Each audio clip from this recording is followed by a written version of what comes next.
Good morning. As you can tell, we're at the Cranberry Valley Golf Course this morning, and to my right is Dennis Hoye, and Jamie Goodwin is on camera, and I'm Paul Coughlin. And Dennis is going to demonstrate how to get out of a sand trap.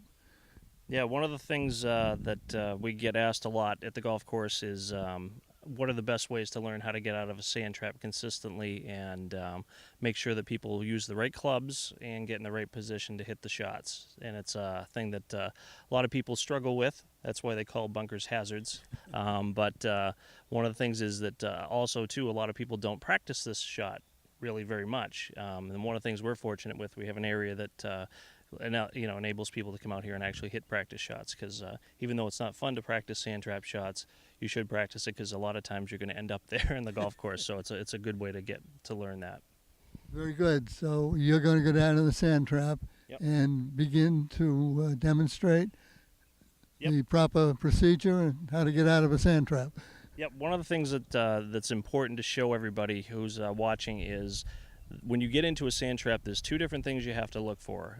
You have to look for what is your lie like in the sand. Is the ball setting up nicely in the sand, or is it buried in the sand, is number one. Number two is what type of a sand trap are you in?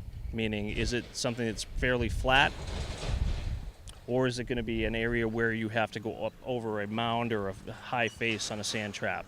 Because depending on what type of lie that you get, it's going to determine how you should hit your shot. So that's an important thing to look at. All of that's new to me. Okay. Okay, so what we're going to look at first is stance. Okay, when you get into a sand trap, one of the things that's important to know is that your stance is going to be what they call an open stance. Now, an open stance in golf, what we'll show you once we get into the sand a little bit, a regular stance in golf is when everything is square, which means your feet, your hips, and your shoulder are all parallel with one another and parallel with the face of the golf club. When you get into a sand trap, what you're trying to do is get what they call an open stance. An open stance means you're going to be turning your left hip, your left leg, a little bit to the left to open it towards the target area. The reason you do this with shorter shots, you also do this with chip shots, is when you go to swing your arms, it's not a full shot, but it enables you to get through the shot a little bit easier with an open stance. And when you're in the sand, it's important to make sure that you finish your golf swing. Okay, so that's an important thing. What I also brought a couple of alignment sticks that we use in a lot of the lessons, and a lot of people that practice should use these. I'm going to lay these in the sand to kind of demonstrate what it looks like for the stance a little bit. So we'll take a look. Okay, Paul, go ahead. Okay, one of the things that we're going to do now is just to show everybody with the alignment sticks that we brought out here. This kind of is an example of what happens with an open stance. Okay, when you get set up into the sand, the line that's out here, which is where my ball is being placed, is the way that your club is swinging, which is straight towards what my target is. My feet, as you can see here, are turned this way, which is actually open. If you're left-handed, obviously it's going to be the reverse of this, but being right-handed, it opens your stance up towards the target line. That way when I go to swing my arms, it's a little bit more, it makes it easier to hit the shot. Now, when you're in the sand, the thing that's important to remember is you're not actually hitting the actual ball clean when you're hitting out of the sand.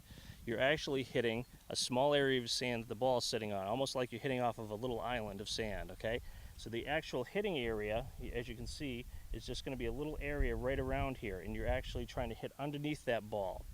Now, important thing to remember, the reason you use a sand wedge in the first place is they're actually designed to bounce off of sand. Okay, that's why a lot of people that try to hit other types of wedges out of sand would probably have a lot of time struggling. Sand wedges are designed to bounce when you hit the sand, which makes it much easier for your shot to get hit.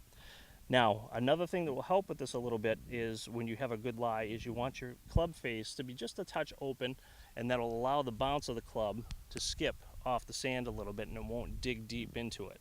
And the second, what I'll show you is what happens when your ball does what they call a fried egg lie, which is when the ball plugs down into the sand and buries a little bit. Then you have to change what you do a little bit to make it easier to get out. Okay?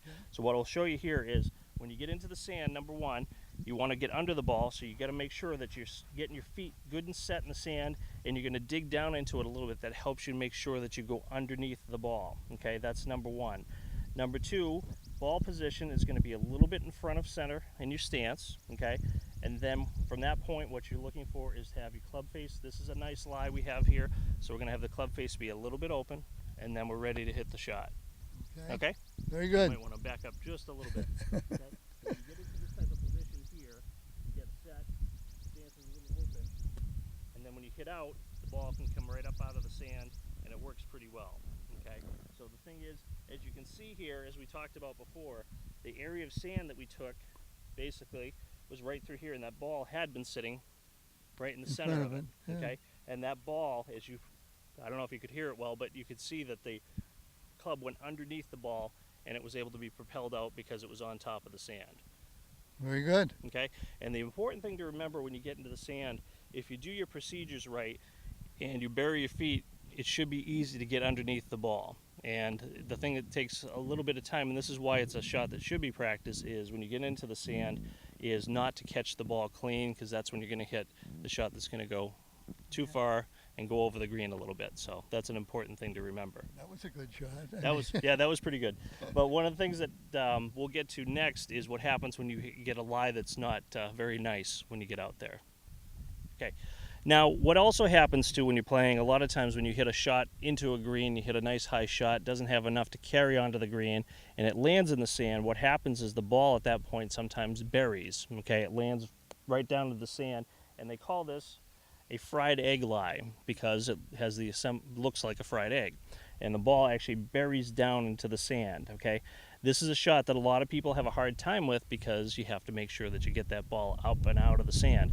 Now the difference between a good lie, which we just showed you a second ago, and this type of lie, the golf club, like I said, bounces when you open the face up a little bit. Okay, now a golf club, when you take the face and turn it closed, which means the top end, the toe of the club turns in, that becomes more like a digging action. Okay, the club will now, instead of bounce, it's going to dig, which it allows to take a deeper part of the sand. Okay, so when you get into a buried lie, the difference in the shot is, instead of having your club face lying flat or open, you're going to turn the club face in to make it more of a digging action, and that's going to help you to get that ball and take a touch more sand and dig it out of the place. Okay, and it's important when you hit this shot, the two things is make sure the face is closed down a little bit and that you make a good finish and good follow through, and then you're going to have a much better result. Because the one thing that you want to make sure when you're in the sand, make sure you get out. Okay, and buried lies are the one that a lot of people struggle with because it's you got to swing with a good full swing to make sure you get out and that you have a nice next shot going. Okay. Okay. Now, one of the things I want to just show you with this a little bit, just as you saw before when we hit the last shot, I'll just show you for a second here. Even if you take a club and you turn it closed like this, okay, what happens is when that club hits down into this sand, as you can see, when the club face is shut, it digs much more sand without it actually having to change what you're doing, because that's the way golf clubs are designed. Whenever you turn them in, they dig, and that's what happens with this type of shot. But when you're buried, that's what you have to do to get it out. So that's an important thing to remember. Same shot, same positions, close the club face, but hit the same shot, and that should help you get out of a buried lie. Go ahead. Okay.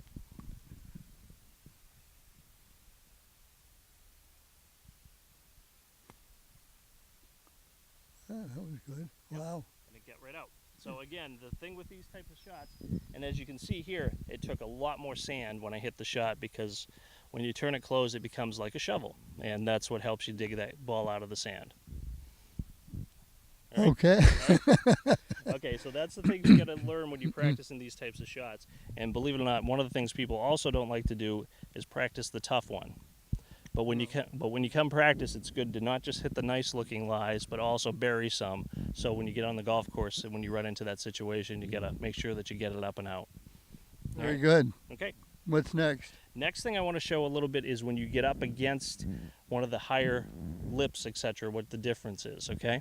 So what we're going to take a look at is another thing that happens on the golf course, unfortunately, is many times your ball doesn't land in the exact place you want it to. Sand traps a lot of times will funnel back, but sometimes your ball will roll right up against what they call the lip of the sand trap. Now, the thing that happens in this particular case is you got to make sure that you get the ball up in the air quickly to make sure you get over that area. And one of the things that happens in golf swings, many times, if you were to get set and go to hit a shot like this and you took a very low and flat angle going to hit it, you would drive the ball right into that hill, Okay. and you'd have no success getting the ball up and over the lip. So the difference is, instead of taking a low angle at it, you'd have the club come up a little more, so you have a more of a descending blow into the ball, and that's what helps a ball jump airborne. You So- want to go over that again? Yep, what happens is basically this. If you have a high area in front of you, if your club comes back at a low angle going back and a low angle coming in, you would drive that ball right into the hill, okay, which is in this case, Not what you want no, to do. not what you want to do. So the difference is when you take the club back in this case, you're going to have the club hit down into the ball with more of a descending blow, and that's going to help get you some air underneath it, Okay. which is important Yeah. because you got to get over that lip. So that's when you get into these type of lies, what you have to look at is what's in front of you. Some places you get and you're going to have lips that are this high, which is like the practice bunker on the other side, is very high. So what happens is you should practice all the different types of shots, so when you get on the golf course, you've practiced all this stuff and you're ready to go. You're ready to go. Yep. Wow. So again, these are things you just have to keep in mind, but it's really important to practice these shots, and once you do that a little bit, you should have some pretty good success out of the sand.